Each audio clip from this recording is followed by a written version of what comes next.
And hello everybody, welcome to Skins here at the Pro Series. My name is Greg Gouillart, this is Candlepin Bowling Network, and alongside me is Kevin Burns. Hello, Kevin. Hello, Greg.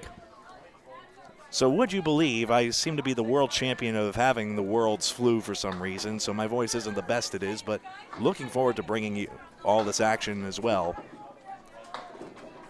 As this is Brittany Underwood here on lane number 6, and Heather Twombly on lane 5. We'll explain the format as we go, and I'll adjust these scoreboards on the fly as well. Underwood bounces off that wood there. Third ball is coming up. Meets a full horseman on the backside. That's one way to do it. Yeah. Heather, watch this pin. It's coming back here, but it will tap the head pin and not quite take it. That's a good time by Brittany Underwood. And time for Heather Twombly. And there you see it.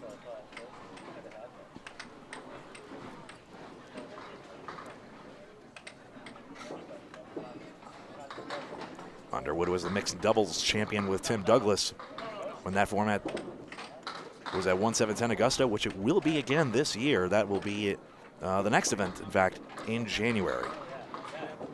Just so folks that might be looking, I'm going to say this once, but I might have to say it again. Oh, this goes. Oh, Quarter Worcester goes. There is no Pro Series event in the month of December. And I find it weird that we're, 2 weeks out of the Worlds right now? Right. And we have a Pro Series event in November. Ain't that the way, but every other month we'll have one. January 11th, 12th mixed doubles, and then February and March 15th. And then April 5th, would you believe it, the playoffs in Exeter. That's going to be a fun day. Heather drops 2 on the fill. There's a half Worcester on the right side. Brittany finds the bunny hole. No bounce back this time, though. A good second ball for Twombly. The Pro Series is a monthly, or shall we say quasi-monthly series of events. Well, this year you can say you had 3 straight months, September, October, and November, with the Worlds mixed in. Yeah, the technicalities aside. Yeah. Top 24 men will make the playoffs in April, and then you see the separate women's tournament as well to determine a bowler of the year. Blanca Gacherna and Tim Douglas defending. King and Queen, you want to say, of the Pro Series? Let's say, but okay. Bowlers of the Year is the official title. Oh, nice spear by Brittany. 1-3-6-9 takes it. Twombly gets the 1-4-7 to match. Not head-to-head matches, of course, but 5-string qualifier across the entire field in these separate men's and women's tournaments. All the lanes here at Boutwell's Bowling Center, Concord, New Hampshire, in use. In use. Well, all of them but 2. Got to have a breakdown pair somehow. Yeah. That's a lot of people don't seem to understand that. When you have a tournament this, like how the Worlds was, you need at least a couple breakdown pairs. Try as one might, things happen. It's amazing how well this pin setter technology is maintained. It'll need to have some sort of resurgence in order to restart the growth of candlepin centers right now, because nobody makes these machines right now. And you see the halves. Twombly after a good start, 51 half. Underwood only slightly underwater, 48 at the half. And now here's Melissa Ritchie on the left and Amanda Carroll on the right. Couple future Hall of Famers right here.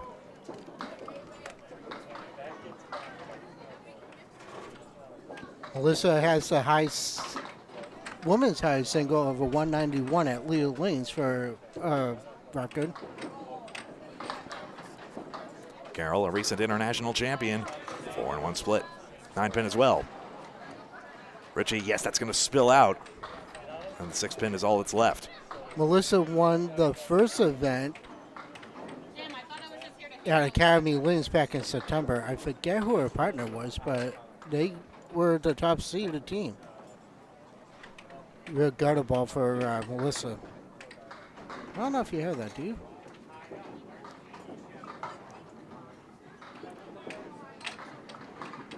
I believe that would.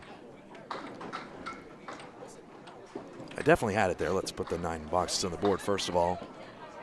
Amanda Carroll and Madison Riva won that first ladder at Academy Lanes. No women's playoff round was held at O'Lindy's Quincy. Okay, that was the last time you and I were at the O'Lindy's one. Right.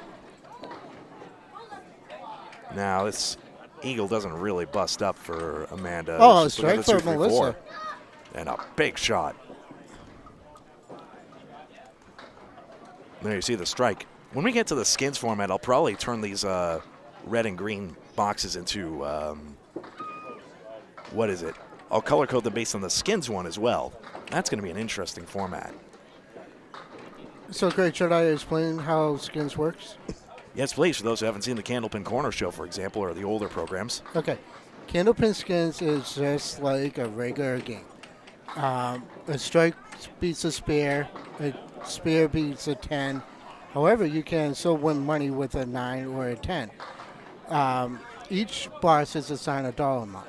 If you tie in that box, whether you have a spare, it carries over to the next box. So each box has a certain dollar amount. If you watch Candlepin's Corner skin show, each box is assigned to a certain dollar value.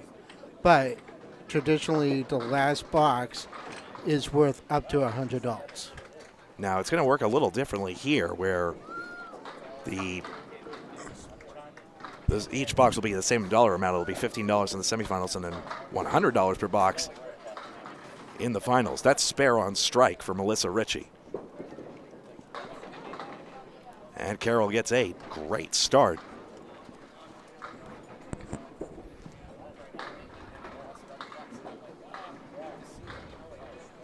But you do understand where I'm going with how the format normally works. That's a traditional I think skin show. I think you explained it well, but quite simply, get the best result in the box, win the cash. If you tie, it carries over. I actually pulled skins once, and I actually won $15 just for dropping a spare. Now, that was more of an impromptu tournament, or what was this? It was at Riverwalk. It was when Mark and Melissa first opened the place, and I was around, and I went up and I said, you know what, I'll put some money in. So I said, yeah, I'll go with you guys. And here it is. It is a past format of the Pro Series, but it hasn't been tried in some time. Richie for the chance to go 3 straight marks. That's thin, but it's good. 7-4 goes as well. 3 straight marks you see. Oh, a strike on lane 6. Will that be lane 7 in that case? Yeah. Carroll pins out 10. I really can't tell the numbers from where I'm sitting because We're looking at lanes 5 and 6 here. Lanes 1 through 4 you see over to the left. Yeah, lane 7 is to the right of Amanda Carroll for you want to know. Madison Riva was trotting up lane 4 for reference. We'll see her in the 5th qualifying round, the way the lanes rotate around. First of 5 qualifying strings, in the second shift. Amanda has an very interesting lead. Is the 2-4-7. She has a piece of wood behind the 2-pin. Plays the 2-pin. There it goes. She played right where. Before I could even explain how to make the shot, she makes it. Several steps ahead. That's Amanda Carroll for you. Richie needs a 3rd ball. Great half working nonetheless. You know, we've been wanting to have more of the ladies on the show, and besides Candlepins for Cancer, TV roll-offs and stuff like that, this is your opportunity to see some of the best females in the game. You have a few up-and-coming who are trying to make a name for themselves. Brittany Underwood is a phenomenal bowler, as she just drops a 6-10, whatever. It's kind of hard to figure out what pins are what from back here.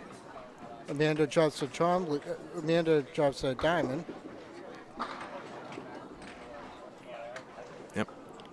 Brittany went wide left on that. Heather's got a 1-in-4 chance here. Whoa, that pin just spun right in front of the 9. It does not take it. Play on the cap. 9 pin on the cap. Got to do that for the out now. That's 10 for Brittany. That's a PG special. And she played it on the cap for the 10.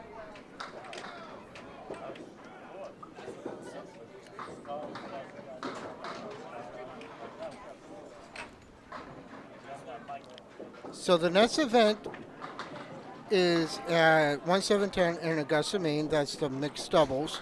Very same one Brittany won last year. Yep. After that is a doubles knockout. That's at my home house, Leah Lanes in Ashore. So I won't have to drive far for that one. And the singles knockout in March is at is that Webster? Webster Timber Lanes, yes. Wow. Oh, so I get to travel this year. And the playoffs is at Exeter Links Pro Series is all over. until next September. I remember it had more of a maybe Massachusetts bias to it, although there were some New Hampshire events as well, but really extending up into the state of Maine. And we've even got Chris Ryder here, Mr. Singles. He just pulled in the first qualifier. He did. He's not pleased with how he did, and he lamented how he just couldn't make a Pro Series cut when he was accepting the singles trophy, and Paul interviewed him after the fact. But, hey, that trophy's pretty what shiny. A shot. Yeah, 1-9's good for Brittany Underwood, and that's 77 and a ball through 8. Twombly still picking away. You know, I have a lot of respect for some of the lady pros. I really do. But I think, But it's sad how that there's not enough events for the lady game to improve. work in progress, of course, though. I was saying to Terry Ann, you guys are doing more of the ladies events. You're good enough. You just don't want to believe it, but you are good enough. This will be a 2-fill for Brittany on that fill. Oh, this is a nice lead. 4 horsemen plus the 8, 9, 10 for Twombly. And she plays it, just missed a hairpin, but that would have been a pretty shot if it went. 8 bars for Brittany. Actually, I think she has one more ball. She had that good second ball there. Yeah.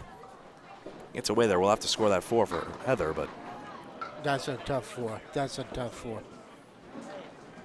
that third ball is so significant there. You see the 2 marks on each side, but when the pins start getting away, you end up underwater, unfortunately. And unfortunately, Mallows Bowling Center, Quarter Worcester. very punishing house, I was about to say. What's the punishing house? Here? I'd say so. I mean, I don't know. tougher conditions. I don't know. I've been seeing the pins fly. I got here. I was a little late today trying to get here.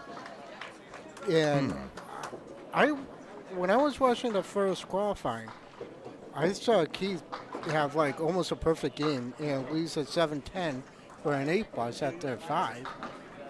And the high singles do come as well. Andrew Therian threw a 167, if I recall correctly.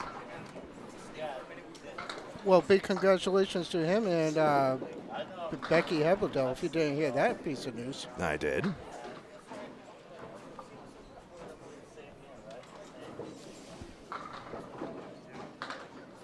Amanda's working on a spear. She's at 45 plus a ball.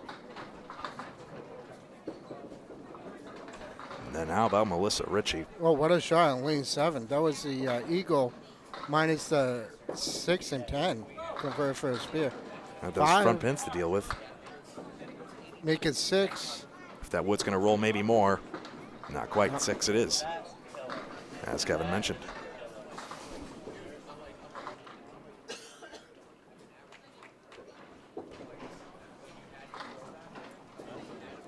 Cluster 4, not quite. Leaves a half Worcester standing.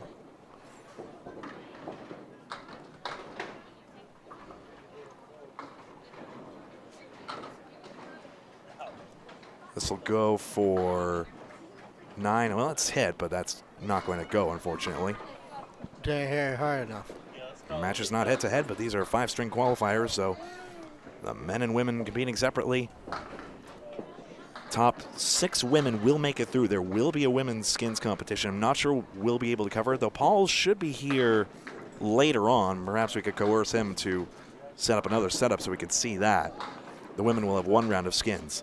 For the men, top 24 will advance as Carroll gets 1, 2, 4, and 5. Richie just into the 4-8. Top 24 advance. Top 8 are automatically through. 9 through 24, the remaining 16 that is, will play a 1-round knockout to whittle the field from 24 to 16. Once we have that 16, 4 skins games, 4 ways. And a lot of yapping for the 3 of us. But I do want to mention that Paul is covering the New England Knockout, also on the Kindle Pinball Network, that you can watch as well. That's taking place at Academy Wings. Knowing him, that will probably be on YouTube alone. And if I'm wrong, Nico Pujar will scold me in chat. Nico Pujar, our fantastic social media manager, let's say. Pujar and Gouillart almost rhyme, but for the syllable emphasis. International champion split. Amanda Carroll, 6-7. What a split. Melissa Ritchie wearing the Price's Wood Floors shirt. That's a championship team from when the early 2020s mixed invitational that replaced Worlds during the coronavirus. Boy, that wood shot way off the wall for Carroll, but does not go. You know what? You're not the only one that got sick after the Worlds. Well, the World's flu is a thing, but... No, Terry Ann said the same thing to me, because she was like, every time you go to the Worlds, you always get sick. And I'm like, well, this is actually the first year I was at the Worlds for the whole entire thing. And there's a bunch of people there. Lido Lane's a big house. But you had so many people on top of you as well. But it didn't help that on the 3rd day, I was sitting underneath a fan wearing shorts and no jacket on. So that's how I got sick, and it just lingered. Carroll 9 pins out. And that's not to say about those who are bowling. I mean, upwards of 33 strings, depending on how often they were in the lineup, and that's just in the preliminaries, plus a dozen more in the playoff rounds. So I've been meaning to ask you, how was it working with Candlepin Corner for the finals? That was very nice. Great crew they've got there as well, and nice to be on the setup there. Jeremy Seaholm was ridiculous. And that 172 string is probably one of the most memorable moments I'll take away from that. What a spirit by Amanda Carroll. Crushed that single pin, yes. How does that happen? You hit the hairpin and you leave the 2-6. Yeah. Well, ball weighs less than the pins then again. We all know that, Chestnut. Oh, of course I know that one. Easy way I express it, pins weigh 2.5 pounds, the balls weigh about an ounce or two less, maybe 4 ounces. If I've heard of one person using 2 pounds 4. The balls, max weight for a ball is 2 pounds 7 ounces. Right. The pins are 2 pounds 8 ounces. So the pin is an ounce heavier than the ball. And note to the mainstream, 2.7 does mean 2 pounds 7 ounces. That is a nonsensical decimal, and yet that's the way we do it. Amanda Carroll, nickel and dime, that's an 8 fill. Melissa Ritchie, 1-4-7-9. This will go. It's a Caleri just about, minus the 3-pin. No, the 2-pin. I wish I had this shot right in front of me so I can figure out what pin is what. It's so much easier. That one's going to roll here. Watch out for that. Not going to go, though. It was too far out in front. Me and my depth perception. We'll take an audio timeout after this, by the way. I want to check on the first shift qualifying scores for our folks out there. I know people are eager to know. Yeah, I promise Nico will take a picture and we'll send it to him so he can post it. Yeah, Nico, I did see your comment. From where I'm sitting, I can see the question. So very good. You see Amanda Carroll, she got the same 2 marks. Consider it's the same 2 marks that the lane partners you saw there, Twombly and Underwood, had, but with great pinning and great count on the fills. 108. And Melissa Ritchie with the 22 bonus pins, a chain of 3 marks. There you see those, and we will take an audio timeout, and we'll be right back with string number 2 in just a moment. This shouldn't take too long. See you in a moment.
And welcome back. We are underway with string number 2. Taking a look here, this should be Caitlin Zolko on the left side and Heather Twombly back up facing this diamond on her second ball just on the 5 pin. Zolko with the 8, 9, 10. She has 2 pieces of wood. One's on an angle that's going to cover the 9 and 10, but nothing to cover the 8. This is pick your poison. Oh, she was trying to play the cap on it. I could tell just by the way how she released. She was trying to play the cap. Good attempt by Heather. Wow, I'm surprised that would have taken just a 10. There we go. That's well, you see it here. Caitlin Zolko comes in 5th in Pro Series standings, and Heather Twombly in 8th on the bubble here, just ahead of Mario Johnson and Kaylin Zaleski. To Caitlin Z's, who'd have thunk it? 1-4-7 for Twombly. A piece of wood that's barely, that wood is good. I would not want to play that though, but you might have to. Yeah, she didn't trust herself on it. Melissa Ritchie from earlier, by the way, second in Pro Series points. Amanda Carroll in third. Who's in first? Madison Riva, of course. Does that surprise you? Nope. Pretty much she and Josh Daly. Madison Riva won the Academy Lanes ladder, although Melissa Ritchie was first in qualifying on that tournament. And then Riva, top of the shop in the Olindes event as well. That was just a five-stringer there, quite simply. Twombly split, triangle 6 in the 7-pin. Zolko just 2 out. Paul Grant's favorite shot to half Worcester. And Twombly get across wood. I think it got stopped up there and it runs out of gas. it did. Or alternative fuel of your choosing. Good second ball, Caitlin. It did. That piece of wood stopped that shot from going. Question of pins on the third ball. That'll be 10 and 10. This is Candlepin Bowling Network on Facebook and YouTube. Please do like the video by hitting that thumbs up button you see on whatever platform you may be watching on. On YouTube, make sure you're logged in before you do so. And if you're on YouTube, please subscribe. And if you're on Facebook, please follow us. Great to see it. Unbelievable how we've got thousands at both places. We know you love Candlepin Bowling, but still an unthinkable milestone just a short while ago for us. We and the bowlers all greatly appreciate it. So please keep it going. Like, follow, and subscribe. Thank you very much. What was the statistic that Nico gave us on the viewership during the Worlds? You'd have to ask him. Maybe he'll chime in on chat. I'm not sure. Because he said that. Sorry, folks, if I'm missing something obvious. No, it's about the subscribers for Candlepin Bowling Network. Because there was one day we had a lot of viewers, then it dropped off, like towards the end of the week. It was like the middle of the week. It was like Election Day and Wednesday. There was not. It was high ratings. I mean, it makes me wish we could do more international events. It would be more feasible to do. I mean, it's great to have both Candlepin nations under one roof. Next year's men's internationals should be back in Canada. It's probable that Fairlanes Moncton will be the host based on capabilities. Though there are others in the past. Maybe Kingswood and Fredericton might get back up and running. There's some pessimism around that, but I wouldn't rule it out. They didn't host it that long ago. Third balls each. Twombly just chips out the 3-pin, then I'll go for 7. Yeah, I heard that Kingswood kind of had a snag in recent years because it was like after they hosted the World, something happened to that place, and it kind of fell off the face of the community. For the time being, anyway. This is Glennis McKinley on the left, and back up Melissa Ritchie.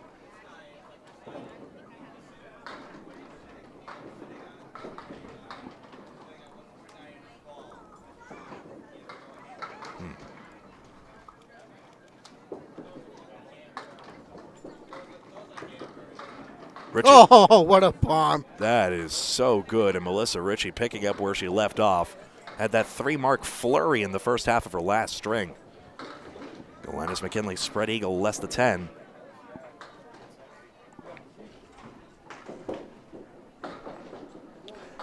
Just recently, Melissa participated in the Can-Am, so it was the same weekend as the Worlds. Up in Nova Scotia, yes.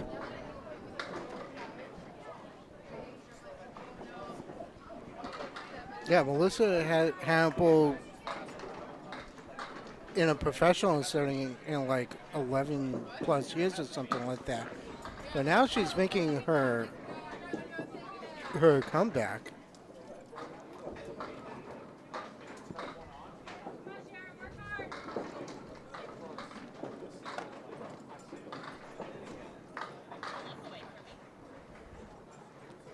I mean, that Maria DiFrancesco 156, probably one of the best storylines out of that as well. Ritchie denied a double there. That 7-8 is all that's left with the wood.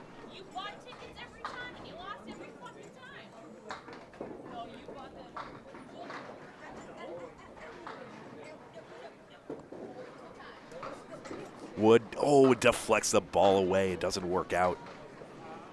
So the fill is 9.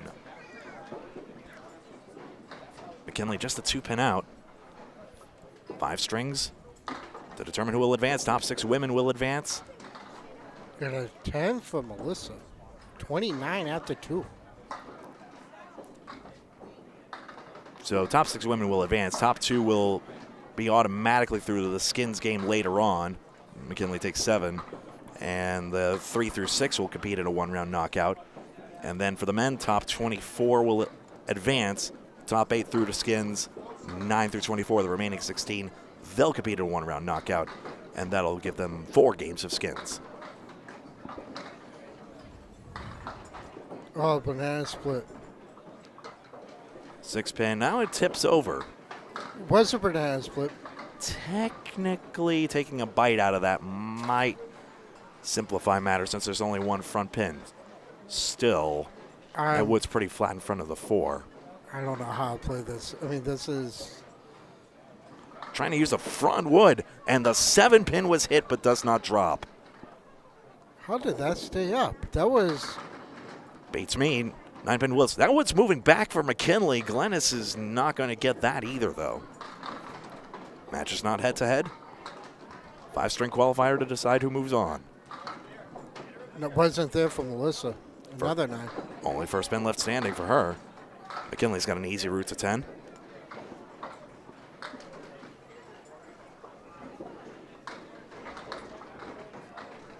Glennis Hickey McKinley. Married to Sean McKinley.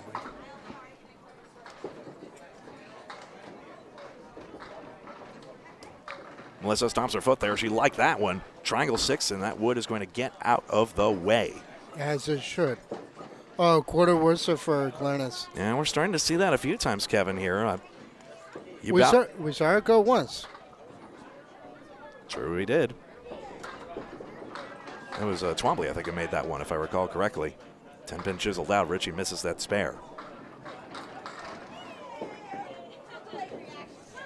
Kinley, ball way overhead.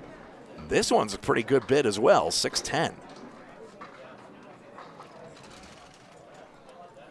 You know, it's nice to see Chris Ryder coming down from Canada, well, in the Pro Series events. Yeah, usually Chris Ryder can get a few passengers. He wasn't able to do it this time, but dragged a few others last time, or at least one.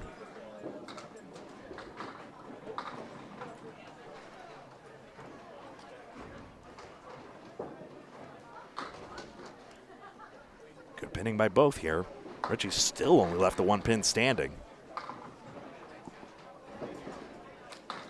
She's got another head pin. It's thin, though. Triangle 2. This time the triangle's out front.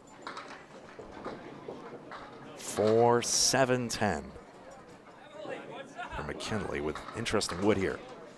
Richie not quite all the way over. She did it again. She cherried the right side of it.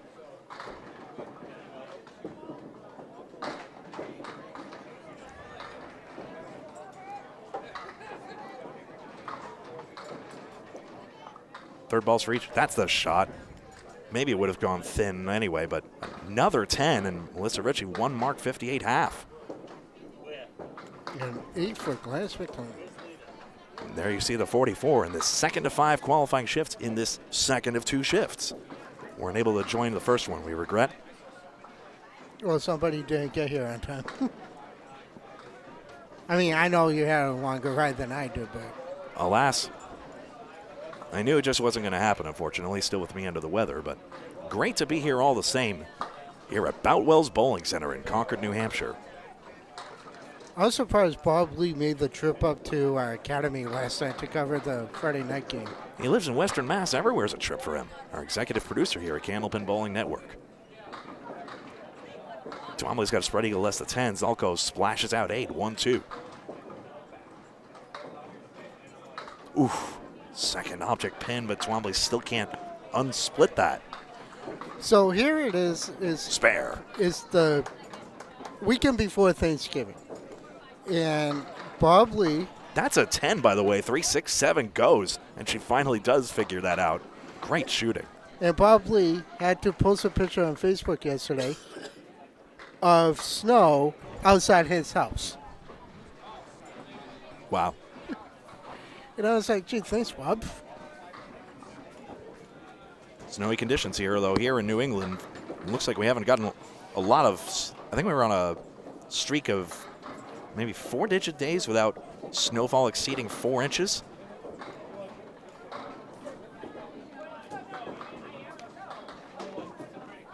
Zolko Spareville on the head pin. It is 7. Not a bad split. Back up to par. Heather just finds the bunny hole again. Yeah. Twombly's had a sweet escape before. She'll need another one here. Zolko misses her split, to be fair. And there what it an is. out. What an out. Zolko really wants this one, and she does get the 10 after all. How about 2 Pro 10s right there from 2 lady bowlers? Ain't that swell? Pro Series points are awarded for high finishes in both qualifying and the playoff rounds. There will be a skins round for the women as well. Top 6 will advance. And by the way, points for qualifying are individual even during doubles events, for example. But this is a singles event, a singles skins competition. Don't worry, we're all keeping our shirts on. Skins just means a cash game with a cash award for every frame. Get the best result, you win the money. That'll happen later. This might sound like a dad joke to you, but I'm going to say it anyway. I just made one anyway. It's fine. Candle pins do not have skins on it. They're just plastic. For people who wanted to, if they wanted a clarification. Can't confirm. I've taxidermied a candlepin myself. $9 for each.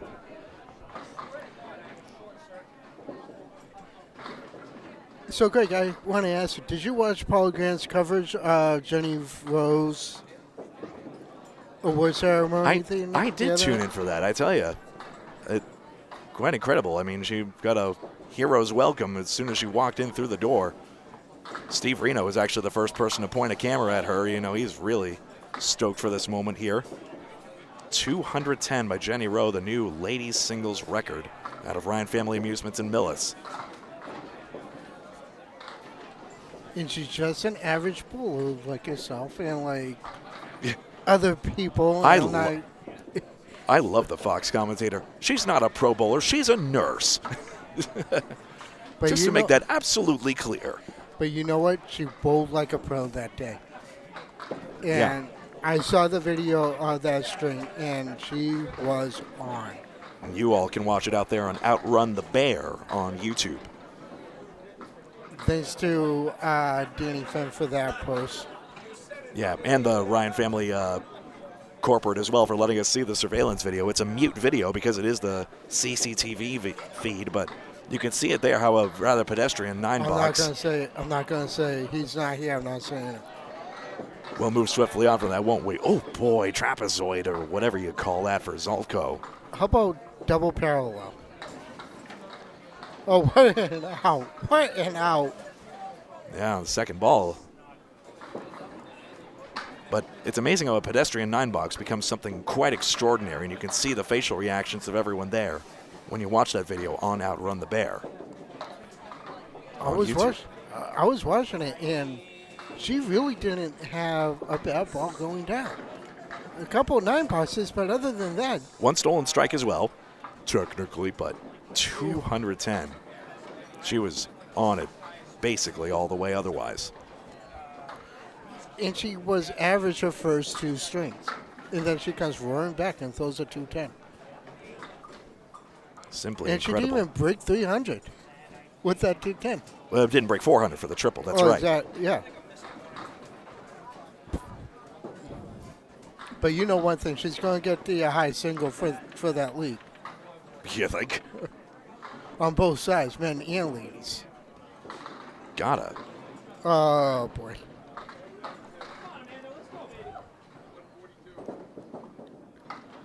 So here we have McKinley 9-drop. Melissa Ritchie and Clarence McKinley, as Greg just said. Melissa has an interesting 6-10-7. I don't know. I'm just going to try and play right in the middle of that. On the cap. Oh, she helicoptered it. She was hoping that the helicopter would hit the cap on the wood against the 7. Speared by Clarence McKinley. There's a time for Melissa. Another one. Again, only one pin left standing for Melissa.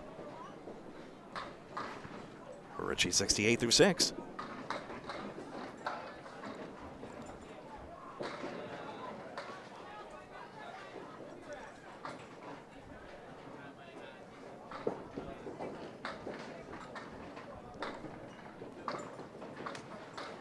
Melissa with a 4 horseman 9-10. Couple pieces of wood. One's off to the right of the head pin and one's right behind the head pin on an angle. McKinley gets 5 on her fill. The wood doesn't get escape velocity, which is good news because now it turns right in. Should just bulldoze the lot. She's high up on it, though. Does not make it. A little too high. A little too high. And she knew it, too. From the second she threw it, she knew she was going to be high.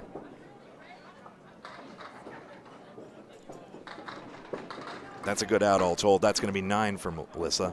Ritchie's got 77 through 7. Now 2 pins left standing. Still playing the horseman on a safer side, I suppose. Make sure you don't miss that. Just don't miss them all. So with that one mark, Ritchie is still 7 over par. That's good in Candlepin. Assuming par is 10 a box.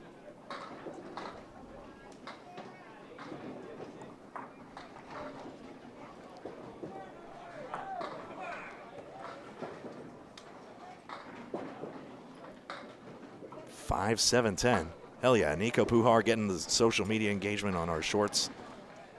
Well, actually a 3-minute highlight video in this case, but I tell you, all the new short-form content and highlight videos we've got up on Candlepin Bowling Network. I think a big reason people are rediscovering the sport as well, as we try and grow the reach of this wonderful regional sport up here in Northeast North America. So Melissa is in second with 540 points. Madison River is at 685. Amanda is at 400. Kim Baker, who we're going to see next, is at 424. Caitlin Zucco is at 410. Jeanette Southall, who is at 400. Cheyenne Britton is at 375. And Heather Trumley, who's on the bubble, is at 330. Right side of the bubble. Yep. And for reference, we should also go over just basically so you get 300 points for winning an event in effect and 250 points for being the top qualifier, and then the points are down from there. Much like NASCAR, I believe it's patterned after those playoff points they have. But it's the same thing. You get awarded a certain number of points. It's a few hundred for winning both qualifying and for making deep runs in the playoff round. In this case, making it to either semifinal or final skins later on. Okay, so the top. This has gone 7-pin cluster, and McKinley gets her second mark. Here's the top 5 for the men. You ready? In 5th place is Danny Harris with the 342.50 points. Sean Baker, 350. Freshie, 357.50. Tim Douglas, 400 even. Norcross, 425. Phil is 8 for McKinley on that spare 93 through 9. Go ahead. Aaron Fontaine, 570. Richie, easy shot with that plank. That's gone 103 and a ball. Jimbo Ayotte, 605. In first place is Josh Daly. You ready for this number? 1100.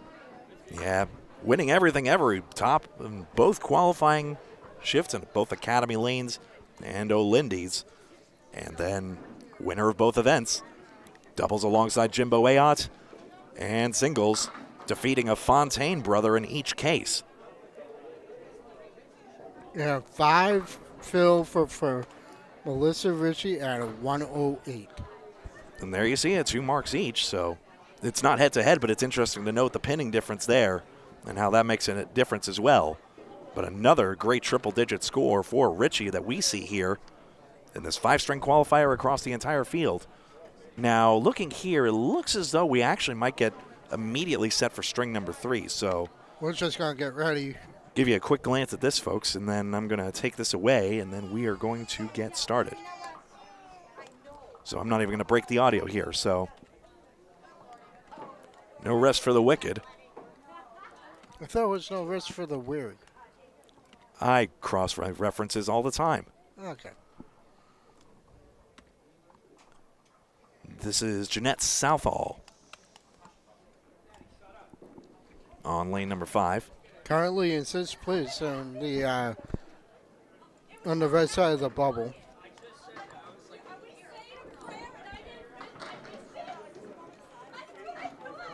I don't know whether there will be a women's year-end playoffs. I'm hoping so, of course, and there is a line drawn at the top 8, if I recall correctly. Yep. Blanca right now there's 24 members on the ladies' side. Yep. Of the Pro Series. Zacco just punched out. That's a 3-2 split.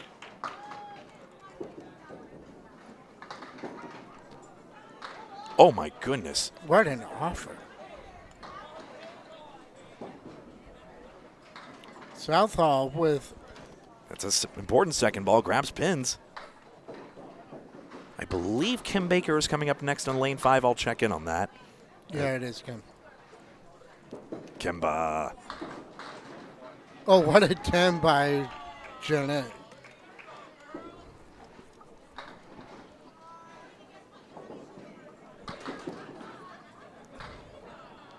Pro Series points are awarded for high finishes in both qualifying and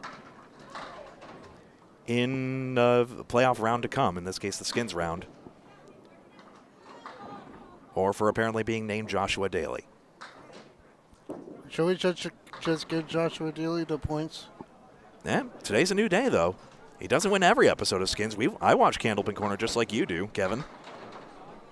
No, I watch more Candlepin Bowl Network, believe it or not. Good man. We love them all as well. But I do watch the Skins show when I can. To be fair, oh boy, just 4 out of the 5 Southall leaving just the corner. And 6 for Caitlin.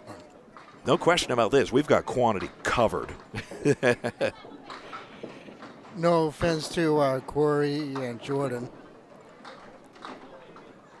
But they do great work. It could cut a couple ways as well. Like, for example, if I had more time, I'd probably get multiple cameras up. But unfortunately, I still actually have to get another tripod to fix my pin cam with because it had quite a nasty crash during last Worlds, in fact. So.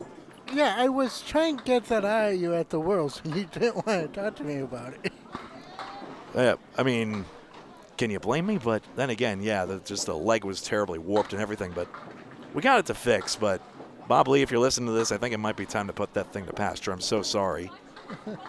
Unless you can, metal work your way into that. But yeah, you grab the leg, it falls over, and it just warps. Wood could kick across for Southall here. We'll see. This is going to get called foul. That's a foul. You see her gesture there, bowlers call it. Honestly, camera or no, they do that. So this will be 8.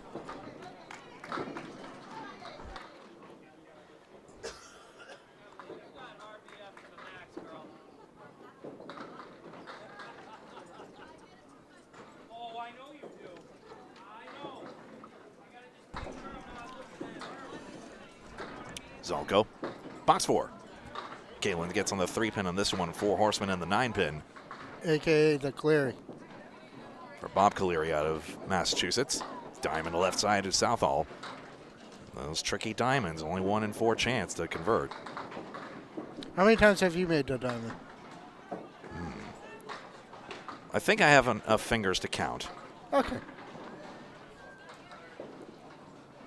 You bowl long enough, you're bound to lose count eventually, I'm sure. Oh, with the long eyeball, of course. I lost count on how many times I made every shot. And there's one reason why. Southall on target. Unfortunately, just 2. It's actually one shot I have yet to make. And I'll give you one guess what shot that is. I mean, there's 1,023 possibilities for, well, 1,024 possibilities for pins you could leave. But I never made the spread eagle. no eagle. And nor the eagle and 8-9 or any of that nonsense.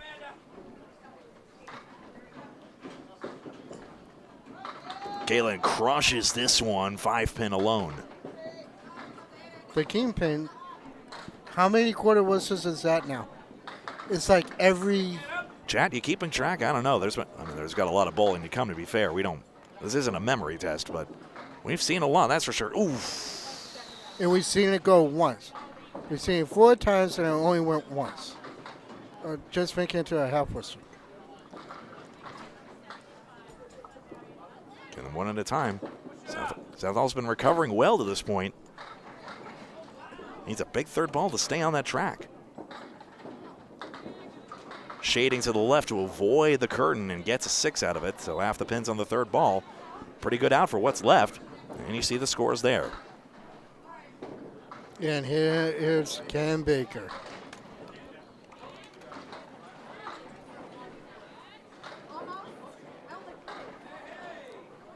Linus McKinley back up as well.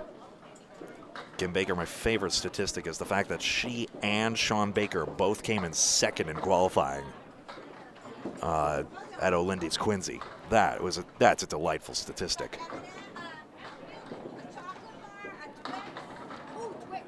Both of them seem to start with 5. Baker gets 1 extra out. 2, 4, 7, 10. But didn't Baker get eliminated after the 1st round in a knockout at O'Lindy's? Baker, yes, I do believe he had an early exit. That's right. 3rd ball's coming up for each. Baker splits her rack up even more, unfortunately. 2, 7, 10. You know what they call that in 10-pin? The Christmas tree. I guess 'tis the season, but we haven't had Thanksgiving yet. An American Thanksgiving, I hasten to clarify. 7 bucks for each. Canadian Thanksgiving is the same day as American Columbus Day and Indigenous Peoples Day.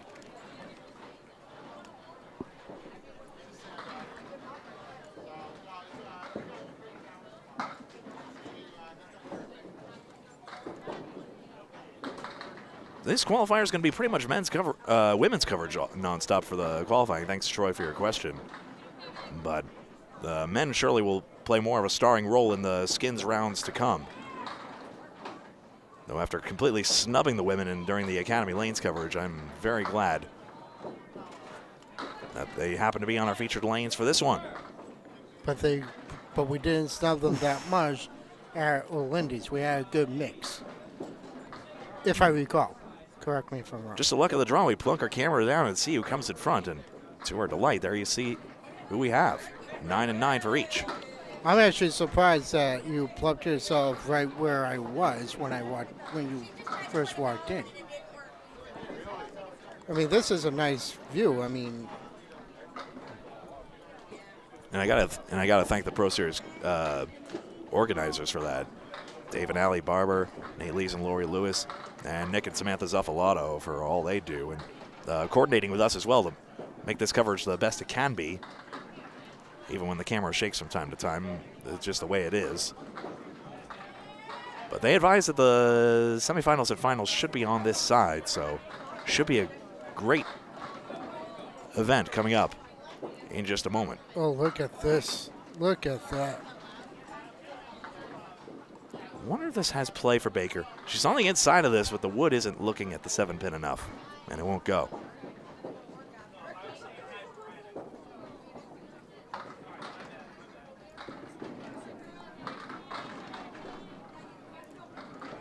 an 8 box, and that'll be a 10 for Baker, getting that 7 pin on the end. Tell your friends, Candlepin Bowling Network. We are on Facebook and YouTube as often as we can.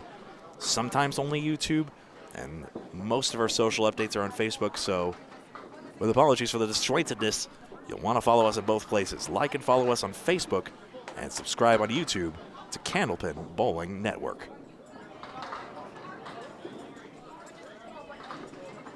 6-10 for McKinley, and checkmark right side for Baker. A piece of wood that's going to kind of block the 5 pin. And a spear for McKinley. Delantis has her first mark. Baker left side on this one. That makes me worried about the 10 pin, and that's the only one that stays put. She hit that way you had to regardless, but the 7 pin just didn't want to go up. The 10 didn't want to go up.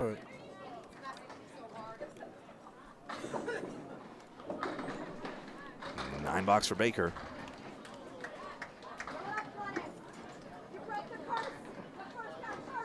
Yeah, we got a good crowd here. It's only going to get better as we get to the skins competition later. This is the third of 5 qualifying strings across the entire field here at Boutwell's Bowling Center in Concord, New Hampshire. The house of Dan Murphy. The house that Dan Murphy built. Oh, is that going to go? Bye-bye. That's a strike for Ken Baker. I waved it by too. You know it. That's a good shot there. And Baker gets to sit on one, as they say. Strike for the seat. The last time I bowled here, Greg, is when I took Dan Murphy's coaching school. What a great ICBA instructor he was, the late, great Dan Murphy. I think one of the first videos I watched has to be the one where he collaborated with Mike Morin many, many years ago. At Fairway. That's right. Oh, he was on fire. He just threw, what, a triple? And so, I mean, he made the game work easy. Such a simple delivery. Maybe even in a shortened delivery as well. Boutwell's is now proudly owned by the Dellis family. Andy and family do a great job with it. Oh, yeah. I was actually talking to the owner a little while ago before we went on the air, and I told him that the week after Thanksgiving, I'm going to start coaching one of his house bowlers because she reached out on Candlepin Chat, and thanks to Matt Nichols, who tagged me in the post, one thing led to another, and there you go. And it's interesting because coaching availability, I compare it almost to, I go to the skating rinks from time to time when I'm visiting my in-laws in Virginia. And when I go to the skating rink there, they're always advertising, oh, we've got a bevy of lessons here. And, you know, techniques and the equipment is in plain view. But coaching in Candlepin, I don't see it as prevalently advertised. Is that fair to say? As a coach, yeah. I would rather coach the adults than coach kids. But I am working with Harvard Lanes about getting a kids league going. Ooh, that was close. Oh, what a bid. Zolko took the front pins, and then Southall made a huge bid on that split. I am working with Harvard Lanes about doing a kids league where I can coach full-time and stuff like that, but it's in the early stages. But, yeah, you're 110% right. To me, and I think there's a non-zero number of houses that do this, but to have a house coach of sorts that people could arrange for, I think having that prominently advertised would go a long way for the sport in general and be good business as well. Well, it's actually a way for the coaches to get paid too. Yes. But if I coach somebody privately like I do, Blank Stafford, Zolko. I'm like, it's 20 and out. You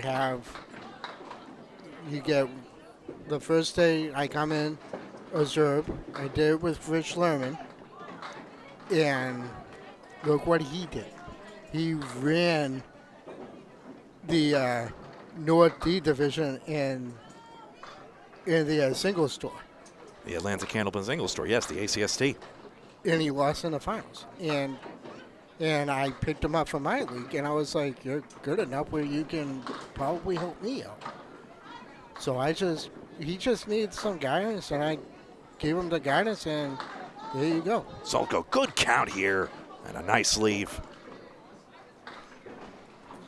But you are 110% right. There's not enough alleys that have a coach available to help.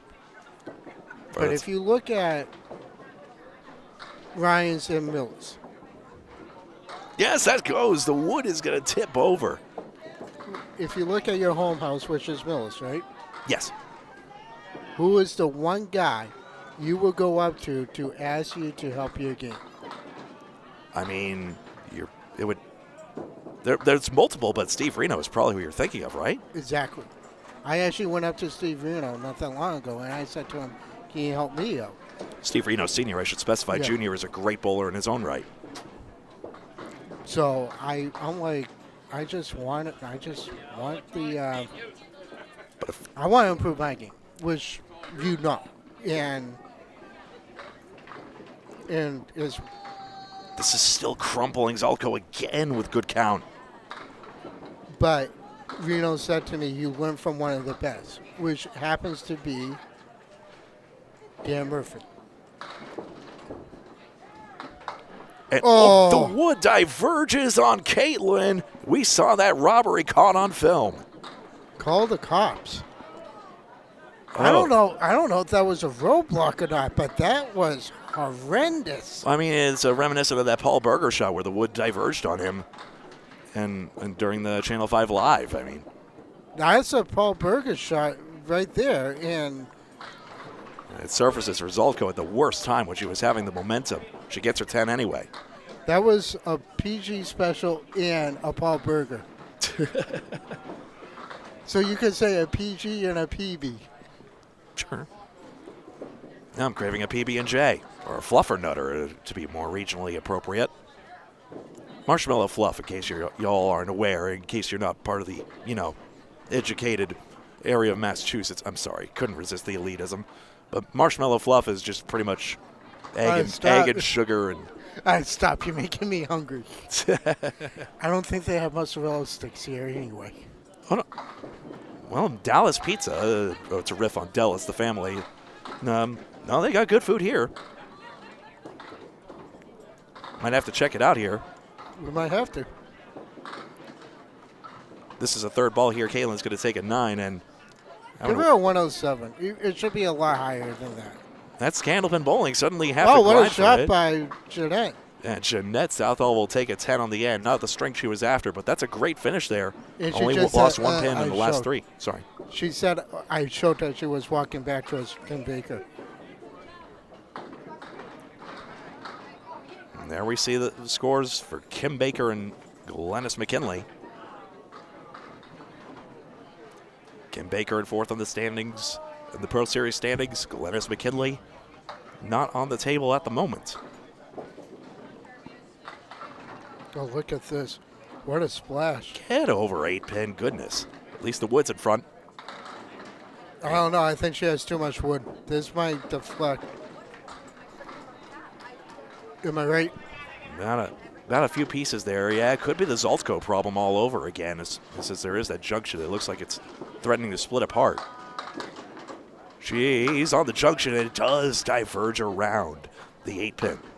That's what I thought was going to happen. Baker needs pins on the strike. Does well to get that, and she's got the 3 and 2. Take it. Nico, there's a short for you. Nico, that's a tremendous spare on strike. Nico might also want to take a picture of the shot of the Paul Berger shot that Caitlin just did not that long ago. Because I would love to see if that was a roadblock, because I'm pretty sure it wasn't.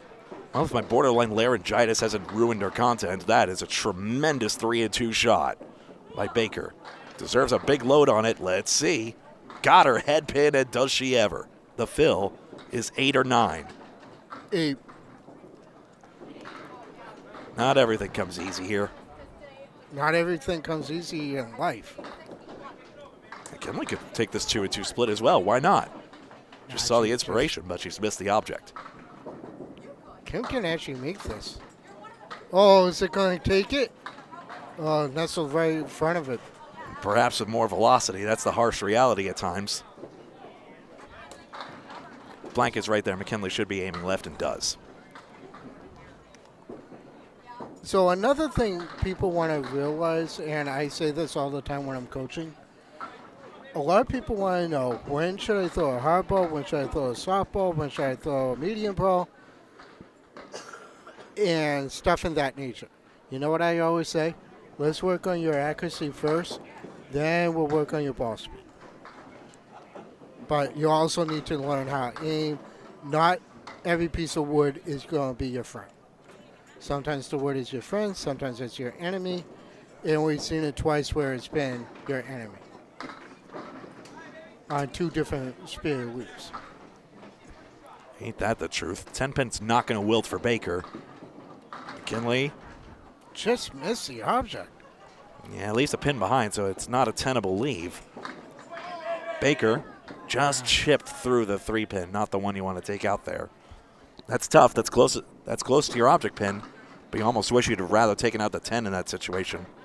During the finals, I was talking to Jeff Prozigija about the 4 horsemen at Lita, and I said to him, this is the shot that never goes in this place. And how many times during the finals did the 4 horsemen stay up? I mean, you were calling that match, and it was like... Yeah, it seemed to be a constant strain of 3 out of 4, basically, every single time. Oh, look at this split. A 3-2 split.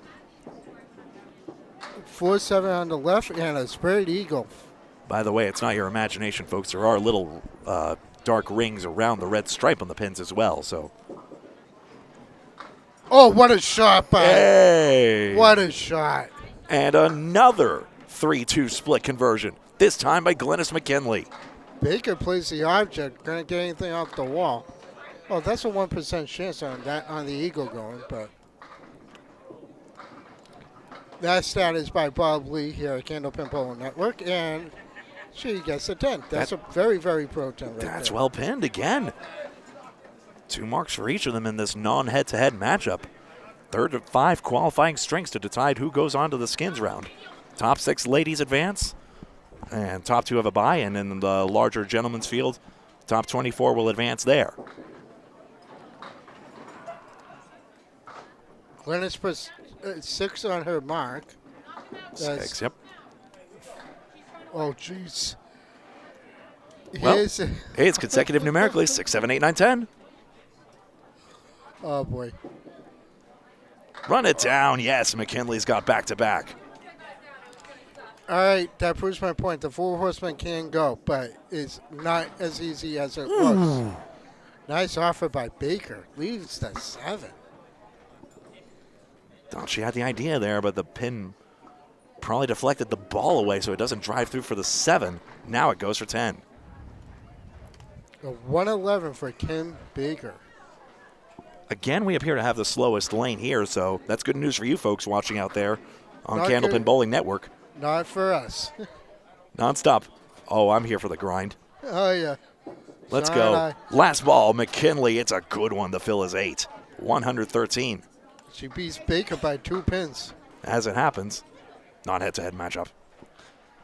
There you see a 111 and a 113. It's worth another look at Caitlin Zolko as well with those 2 marks. And that 10 box in the 9th, what could have been.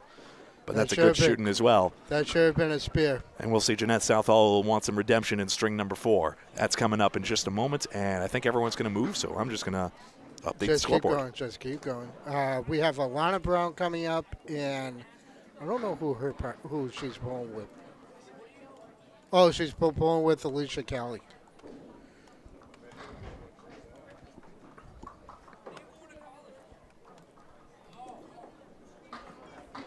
No, Alana Brown, one of the new generation from that show. A show that desperately needs to come back in some format. Rob Taylor, where are you? I think Candlepin, from what I heard, and correct me if I'm wrong, didn't Al Johnson at the last fundraiser Bull Rama said he's trying to get a kid show going? That'd be nice. That'd be nice, certainly. The only thing is it would probably not be a live stream is the only thing, just in case. But I think if that does happen, I think it's going to be more of it being a recording yeah, than doing it live. But there's a lot of what's the word am I looking for? There's a lot of technical, logistics, yeah. particulars, fine details. But the finest of the details is parent consent.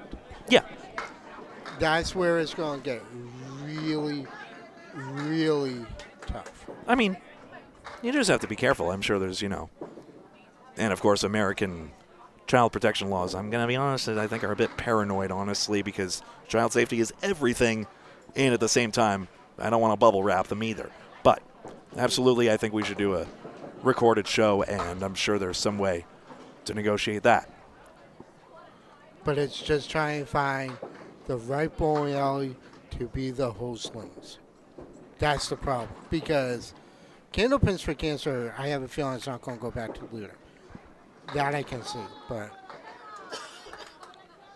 all right, here we go. Jeanette Southall on the headpin. Leah Lane special, Yeah. believe it or not. By the way, I get why you say that, but I'm hopeful maybe someday the tide might turn again, but we'll see. Well, I know Bob and I have been talking about it, but because I said to him I wouldn't mind hosting that because there's really no need for statistics for that. Two interesting bids there. Southall picked out the 5-10 clean, by the way. Now gets 9, almost getting it all. And Alana Brown came 1 pin short on her bid, which now turns to 10.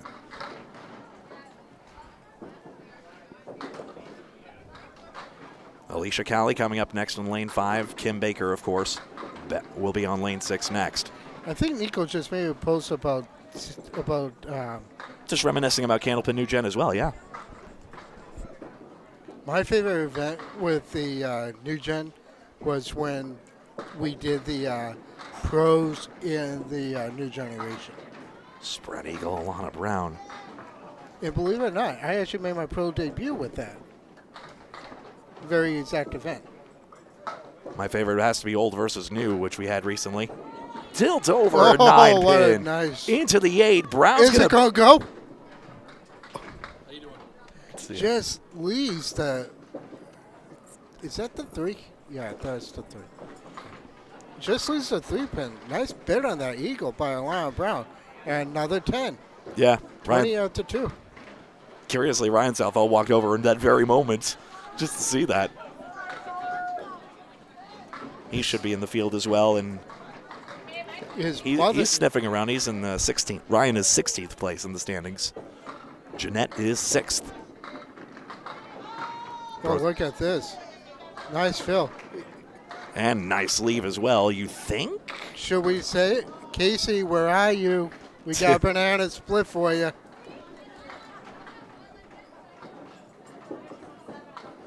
Red line takes it out, yes.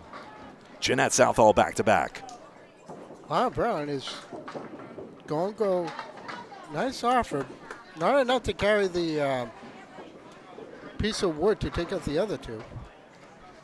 Oh, Nico, of course. How could I forget? Mixed up graduates coming up next. That's in December. That's Candlepins for Cancer.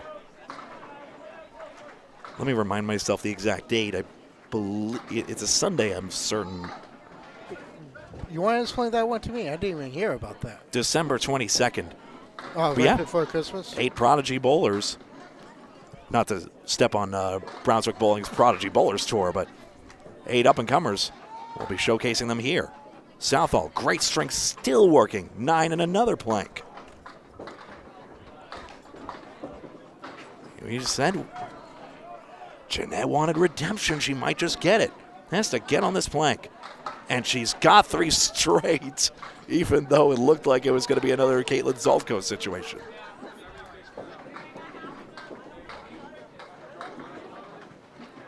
Well, next week, after this, the next match we have, when they move to the right, we're going to have Brown and Alicia Kelly. And guess who we're going to have on top of that? We're going to have Madison River. And I believe... Sharon Britton. Yeah, Sharon Britton. I had to peek as well. Of course you did. Of course you did. Southall on her third straight mark. This one gets away, and that's going to be a 3. Oh, look at this. Oh, on at least a 5-10. Yeah, it looked like good impact, Kevin. That's right. I just want to see what that piece of wood is going to sit. Is sitting on the 5-pin. If she plays the 5-pin clean, hopefully the ball ricochets. Low on it, and the ball. Too low. You had to go a little higher. That way the ball would actually go off the red stripe into the 10. And now she has a guy right into the 10. Southall picking 1 pin's honestly not bad for what's left. 67.5. Brown will pin out for a 47.5. Here's Alicia Kelly. Alicia is, what seed is she for the upcoming show? Say again, sorry? What seed is Alicia Kelly for the live show coming up? I'd have to check on that. I apologize. Well, you're going to be doing that match. I'm not going to be there.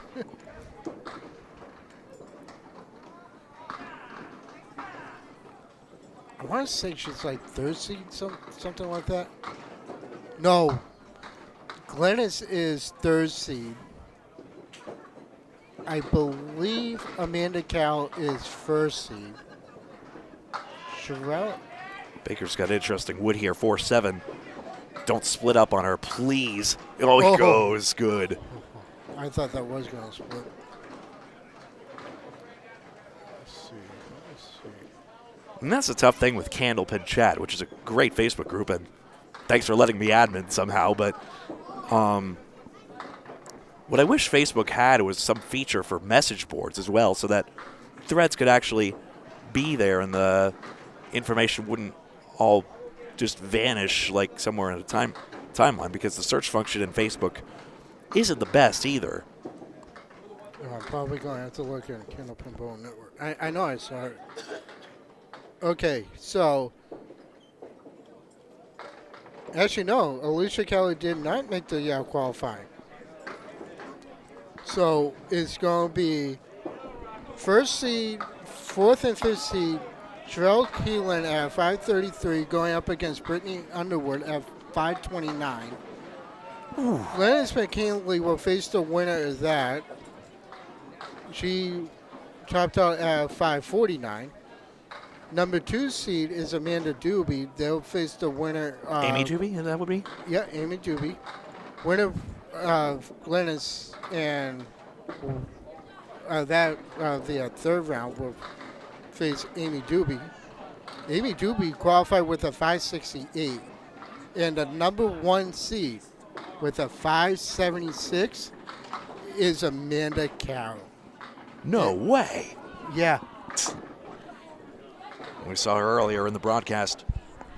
And that's going to be at Central Park, I believe. Is that at Central? Yes. It's at Central Park. The announcers are going to be Paul Grant and Greg Gouillart. Gouillart. The soothing sex. You can say Greg G if y'all want. I know Okay. the French is daunting. Yeah.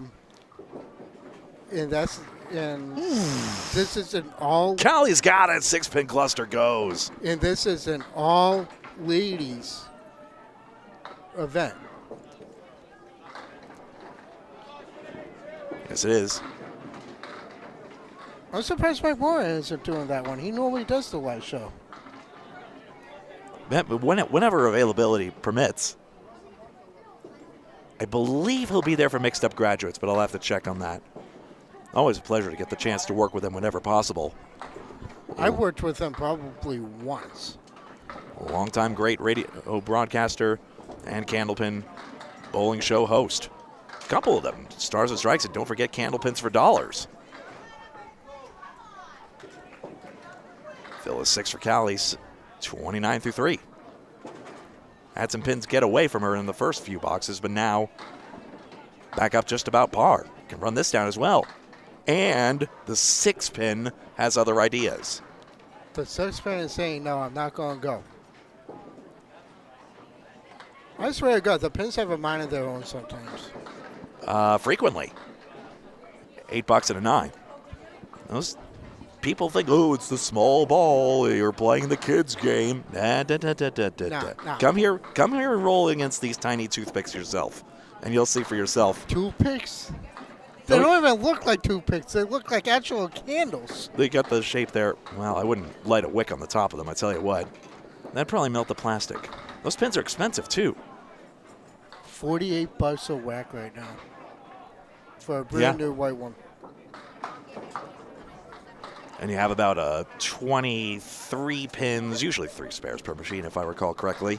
23 pins per machine. Enough for a fresh rack and then some.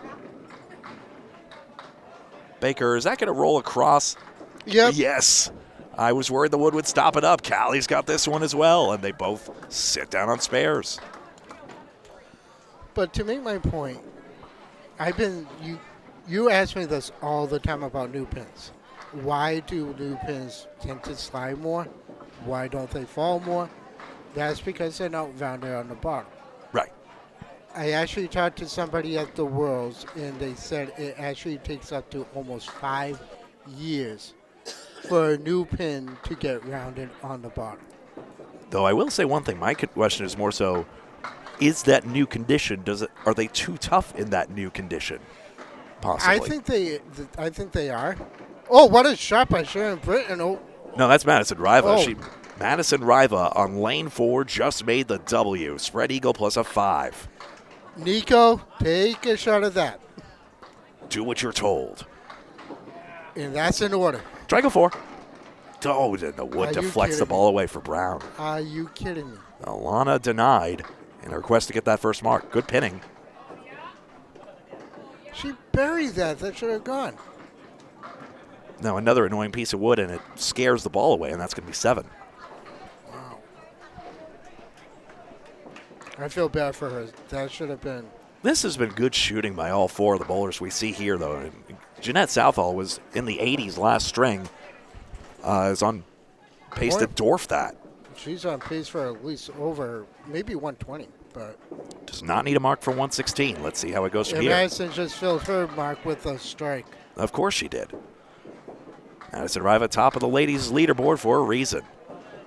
And she's also the daughter to 2 Hall of Famers, Marion and Bob Kelly. Yep. Obviously used to be Maddie Kelly before marrying Evan. Now that's a bowling power couple. Correct me if I'm wrong. Do they own Bingo Yes. Do they own Bingo Brewer now? Forgive me. I'm not so sure about. They own Penny Lane Bar and Grill. That's for certain. The Southall gets a 10 here, and Brown got a spare. I don't know about bowling alley ownership, honestly. By the way, all the pin sweeps are down. That's cool. Oh God! I like that. Like a symphony. You never see that. The Symphony of Bowlmores.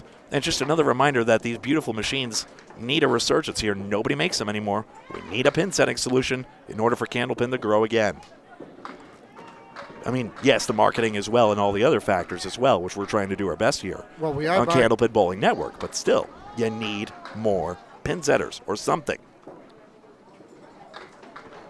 Too bad I couldn't figure that out.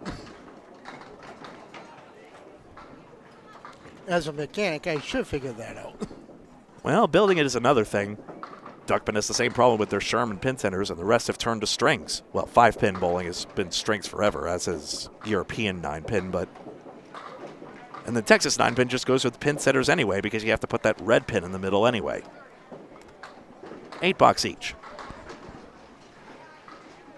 I'm not a fan of 9-pin. Again, the diamond shape of the pins, yeah. The older version, I mean, 10-pin was... Well, look at this. Jeanette with a back door. Is it going to go? Wow, that mix. That really mixed. That's a good mix on that. Probably a blender or a puree or whatever setting you want to hit on your appliance, and that's her fourth spare, Jeanette Southall. High-low plus, wow. I'm surprised the 7 wood to 10 didn't go on that one. 104 plus a ball for Jeanette Southall.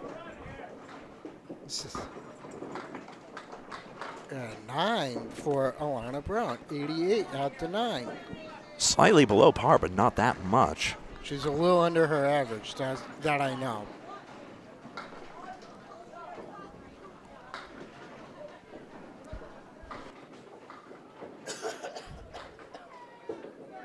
Jeanette Southall on her mark. Puts 6 in the spear. That puts her at 111. Excuse me, 110, my bad. You're killing me. All right, 111. That's not very nice. I'm joking. 1, 2, 4, 9. Takes up to 4. Alana. 5 pin. Wow. It was interesting. Bob Lee was going over the statistics, and apparently the backpin doesn't add that much more difficulty somehow, but What a game. I said she was on pace for a 120, and she ends up with the 120. there you see it. Brown pins out well also. Tough 98 for her, but like we saw, Jeanette Southall had a tough previous string and comes back big with a 4 mark 120. Both bulls here are working on a mark. That's Alicia Callie and Kim Baker left and right. Sharon just punched out Cora Worcester. Now, we've seen that a few times. We've mentioned not just our featured pair, apparently. No. Baker 5, Callie's fill is high. And if that 4-pin will wilt, it won't. We'll score that a 9. 56, 57 respectively. Bull on the right has a 56. Bull on the left with a 57. They got the nameplates up top. Yeah, I know. And Kim just goes right through the hoop.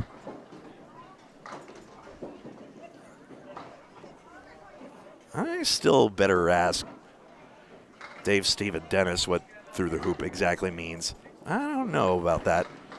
I know I love King of the Palace terminology, but I think Bruncheck's best one is when somebody punches an eagle. yeah. Well, I mean, Bronchuk is a pure soul, of course. Bruncheck was actually on one of our broadcasts with Drew Steele, I believe, for Compensating duck pin. yeah. How does Candlepin Bowling Network get involved with duck pin? I liked the novelty, I'll be honest. I do say novelty, but still. I would absolutely cover like one match of every other form of bowling on this channel. I would. Just for a little treat.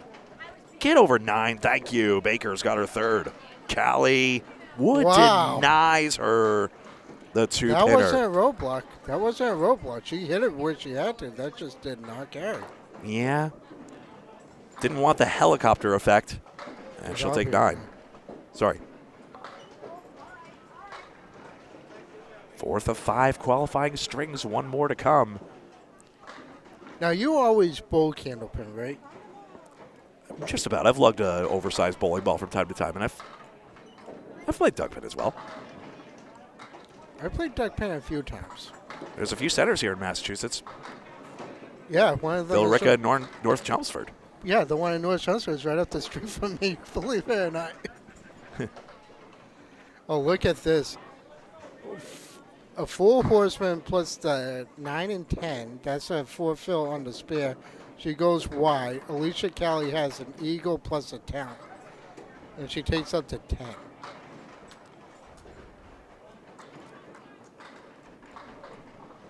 I will say, every shot can go on the deck. Every shot? Believe it or not, every shot can go on the deck. Yeah. Oh, this is going to be a tough one, though. I think That's a top 5. That's top 4 even, I'm afraid, but a couple of marks there. It's brutal when you get down to that 3rd ball there. Got her head pin first. And unfortunately, splits just eat you alive Fortunately, if you don't have the follow-up, even though it's a tough outcome in the first place. As Steve Braunchuk could tell you. That's better. That's a strike.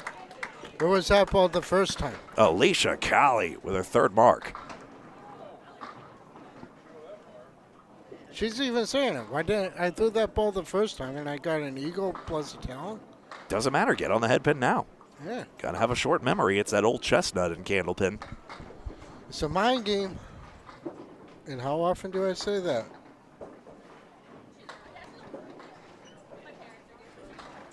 And a 9 for Baker. 93 through 9. Matches are not head-to-head. Men and women have separate tournaments.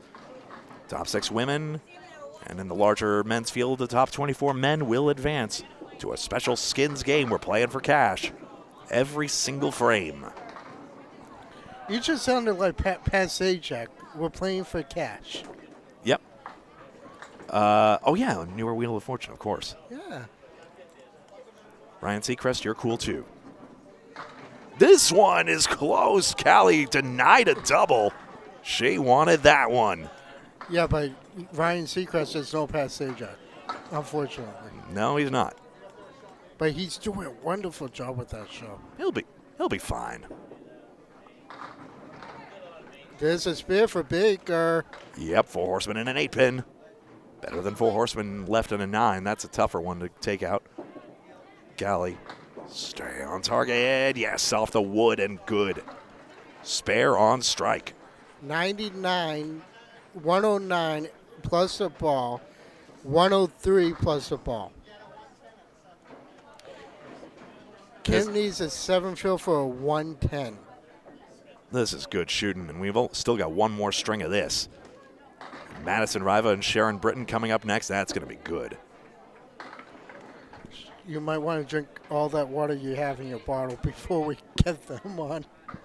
Hell yeah, we'll hydrate it. I'm a hydro homie. I know what's up. This should be, now is this 8? Yes, it is. There's a pin stacked up back there. And this crumbles for Callie. And she's got 9. For 118. And there you see the scores. That is official, folks. 118 and 111. 98 and Jeanette ended up on 119, I suppose. Fine, I'll put it back to that. And there you see it. And we'll give you a look at that as well. So somehow Southall was off 1 pin. I marked that a 9 box on the end. But there you go. I don't know. You missed it somewhere. I can't figure out where. Go figure. But string number 5 of 5 is coming up next, and we've got 1 box left. I'll just keep it here. It makes it easier for us. No break for the weary. No breaks on this train. This is Candlepin Bowling Network. On Facebook and YouTube. Tell your friends, Candlepin Bowling Network. Can we get up to at least 20,000 subscribers by Christmas? That's a stretch, I think. I mean, it is tough when we don't have all the international coverage we did, even though it is awesome to have Chris Ryder in the field, Mr. Singles himself, come on down for this. He wasn't able to drag a friend down this time around, but... Well, they just spent all that money coming down here for the Worlds. All right, so we have Alana Brown, Alicia Kelly on your right, Madison Riva and Sharon Britton on your left, and Alana drops 9, leads the 5 pin. Riva in the pocket leads 8. A 4 and a 10 split. Piece of wood on the lane. And that just stays right there. That has to be removed. That is out. Yeah, Brown just got denied on that single there. Went way up on that, way left on that single, and it just helicoptered away. Yeah, that's out. Sharon will pick that up, bring that back.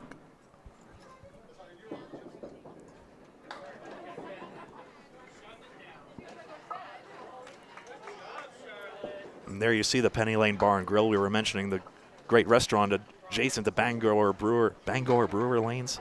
I'm not from Maine, excuse me. Riva too far left on that. Had you gotten the slice, it could have sent over into the 10.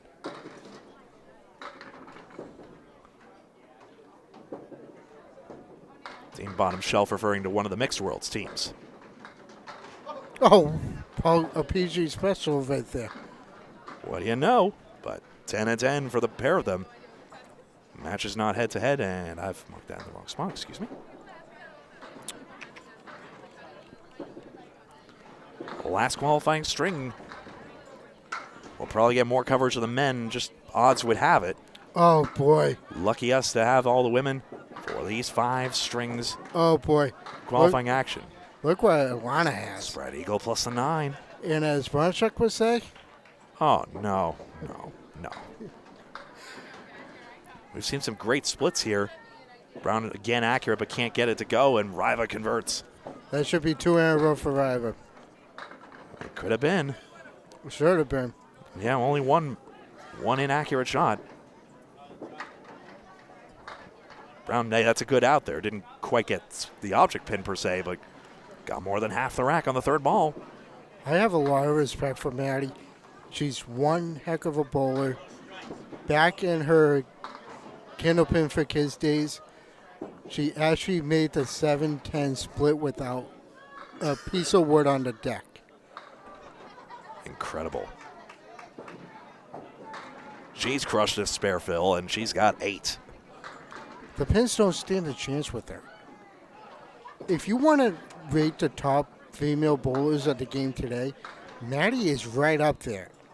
She might be, though I will mention Amanda Carroll had the top average in Nova Scotia for the Can-Am. And she and the two of them combined for that Academy ladder win in the first Pro Series event of the year. She goes back-to-back, 38 in a ball through 3. Evan River is a good bowler in his own right, but it's like, I mean, I know it's tough for the both of them to come because you got business and you're trying. Coming down from Maine. Yeah. Man, it's a couple-hour trip. Brown's got a 3-pin alone. Chance here. Riva thought it was 2, gets 3, not far off. And she'll get 41 through 3. Yeah, last string here. We're covering 5 and 6. You would mind covering somewhere else? And then we'll no. Knockout round is next. 24 16. Yeah, it takes a regular qualifier for those, right? Yeah, regular qualifier, 1 string knockout to take the field down.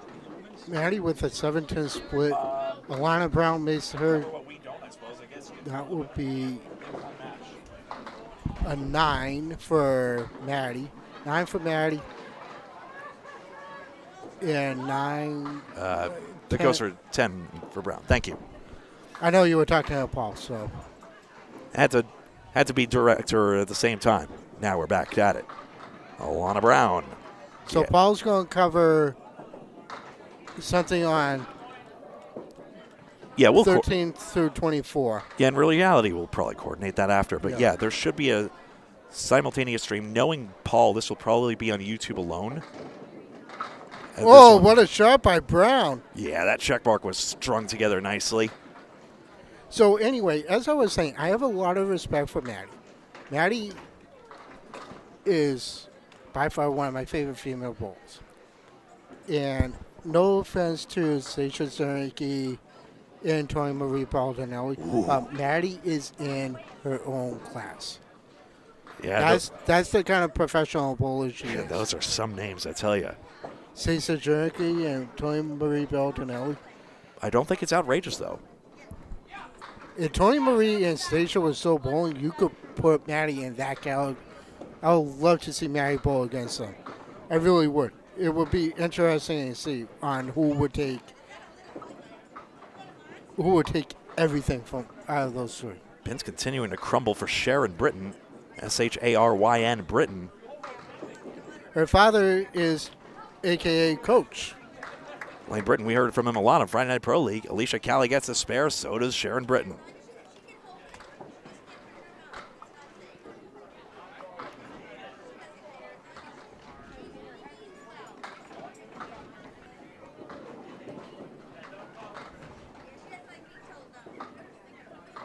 Top 6 women advance.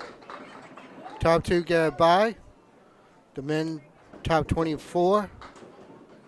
The top, how many get a bye? Top 8. Top 8 get a bye. Typical of most events. Yep. But what's unusual here is there'll be one intervening knockout Oh, string, geez. as I was mentioning to Paul a moment ago. Maybe you folks overheard the chatter, excuse me, but one knockout round which will whittle the women from 6 to 4 and the men from 24 to 16. And then we'll have skins games 4 per match.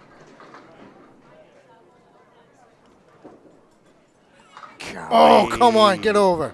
That she got that right in between. Yeah, That's an awesome shot. good to get those pins as well. Oh, look at this leave on lane 4. You just never know which pin is going to be the winner. Every third ball matters. Look at this leave on lane 4. There's no way that's going to go. When you have mirror image in back and front, and that was Joey Lisser that was shooting at that, believe it or not. I believe you. I felt so bad for Lucky Strike during the semifinals. In the Worlds, they were so close. Sean Baker, Chris Bovia gets substituted for Jeff Surratt. Surratt throws a 4-bagger. And that was against Lita. Yeah. And then they face off against Fenway Academy. Whatever Fenway Academy threw at them, they tried to get the momentum back, but they just came roaring back. Lucky Strike injury plagued as well, interestingly. So they still have some upward potential. It's kind of a surprise they've only won one international title in franchise history, considering how talent stacked that team is. Bovia had a knee issue. Jonathan Boudreau had a shoulder and a hand problem in a bruised hand. I don't know what was wrong with Dave Godwin. Probably his knee again. Probably the same thing from before. And then Eric Yeah. Pelletier, in addition to the same personal availability, also injury of his own to the shoulder, I believe. So that's 4 guys right there, and you're relying on Hall of Famer Tim Montero, Jeff Who Surratt. did well. What? Who did well, Matero did. Oh yeah, he did. I never seen Montero bowl before, but I was in awe with his approach and all that.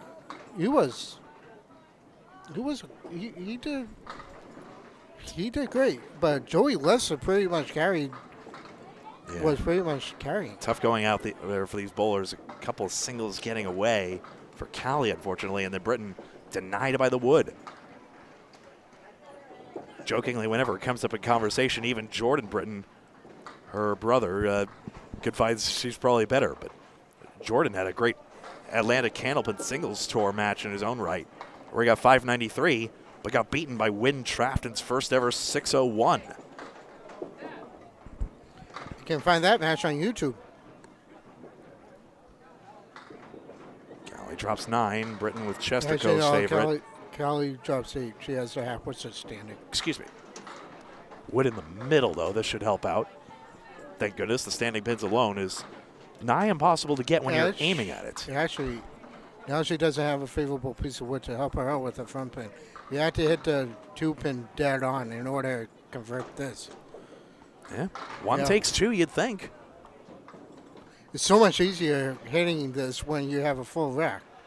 It's a lot harder when you have everything else gone. There you go. Plows right through it. And with only 1 pin left standing, Alicia Callie, 54 at the half. So speaking of 4, 6, 9, 10. How the heck do you convert this? It's not easy. Helicopter that would somehow to, I think Sharon was hoping for more of a spin on that, but Britton is 51 at the half. It was a little flat when it was going down.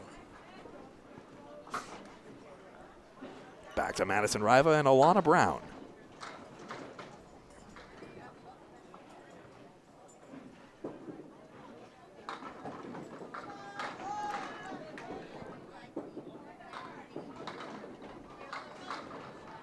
last qualifying string of 5. Then we'll have a 1 round of knockout matches.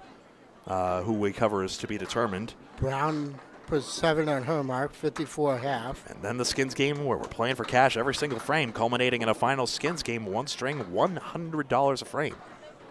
Look at this loop. 2, 4, 10. Couple pieces of wood behind.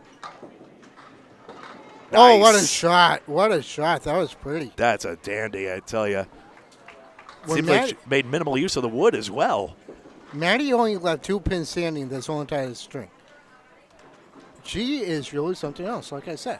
But put her in the class stationarily and Tony Marie Baldinelli. Man, making a 2-4-10 effortless, look effortless like that.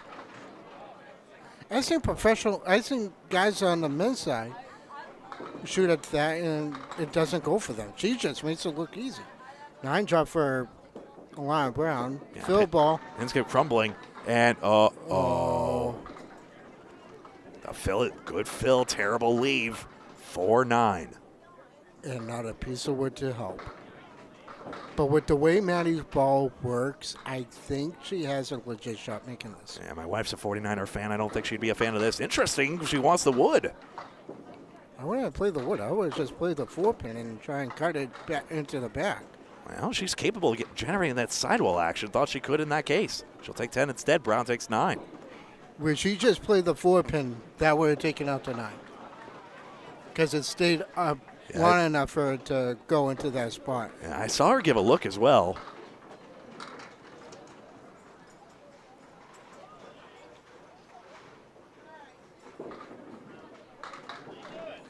Lana off. Drops 2. Maddie back on the headpin. 4, 7. Piece of wood just rolled out to the lip. I had drive a 1 pin too high, apparently. There we are. Yeah, she's like right on the lip of the plate. Plows it That's straight gone. back. 4 marks Madison Riva. And how many pins left standing? 3? Mm-hmm. Yeah, 3 pins left standing on the correction.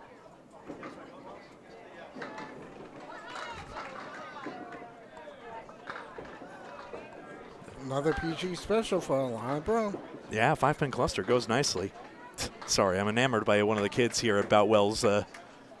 He won a few Easter eggs out of the arcade machine and is having a good time with that. Boutwell's a great bowling center and family entertainment center. 24 lanes here. I've seen it for Cosmic Bowling as well, or whatever they call it, Glow Bowling, I believe. And that's that's as great an atmosphere as this pro scene you see here. Maddie with a 2-2 split. 2-4, 6-10. Piece of wood behind the 4, 1 out front by the 6-10. Oh, if that tail of the other pin just stayed on a little longer, she would have had it. Yeah, again, that rolling wood off the sidewall. Alana, very good 10. There's a pro 10 for you. 112. This is one of those, like, I guess it's like a piranha just nipping at your heels, like immediately on top of you on the third ball. Oh, yeah. I mean, on the third ball, it matters. We've seen it many, many times. But a little lower stakes, so. Alana with. Not cutting off any bowlers. All right, this is just ridiculous. Maddie is off the headpin and look what she loses. And the plank sits right in front of the 1-2 as well. It's like. Power means a lot as well. Can I just say, Maddie doesn't need the help. She'll just help herself to her 5th mark. 122 plus. She's ridiculous. It's like I said. And we even heard we interviewed Bob Kelly about it. She's in her own zone. She pretty much. And the fill is 8. 130. We've seen Maddie beat the men before. Haven't we? Easily. That's why I said she's in her own class. I mean, that 130 is torching a lot of the other scores we see on the other side of the field. In this split side house here, 12 lanes this side, 12 lanes the other. Alicia Callie Sparefield coming on up. She's pinning well. She's only She drops left 6. one. Yep. Drop 6. Cheyenne puts Sharon. Sharon. Gee. 2, 4, 6, 7. Callie outside on that one, outside on the 1-2 that is, and she's picked this up. Britton wants a roll, doesn't get it. Sorry. Give her 2 marks in a row.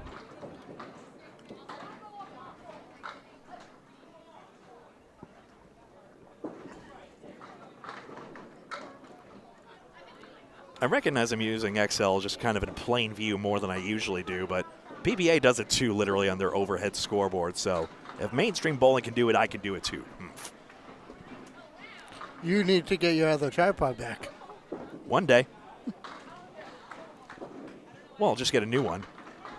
I trust Micah Imperato, the tech wizard who helped make the finals coverage even shinier than usual. Strike! Oh, what a strike by. I trust he'll be able to find a way. Sharon Britton, second mark, as the 9 wilts into the 5. 5, 9, 10. This is actually pretty when it goes. It ain't the setback. And it does go. Nice shot there for 3 straight marks.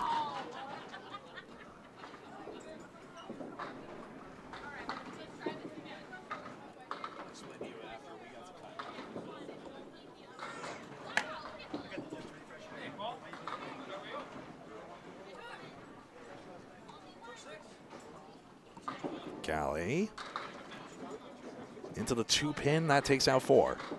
Britton on a strike straight down the middle. Leaves the spread eagle plus a talon. And how does that happen? Alicia can't get on the outside of this one. Oh, look at this. She gets the fill. Almost converts it, but she did get a good fill. 8 fill you see here. Ooh. Callie making the pins dance. Will be disappointed with 8 considering how good that third ball looked. Sharon Britton takes 9. Both of them on pace for triple digits, if not more. Alicia only just now with an 8 box. Alicia, that puts her over the century mark.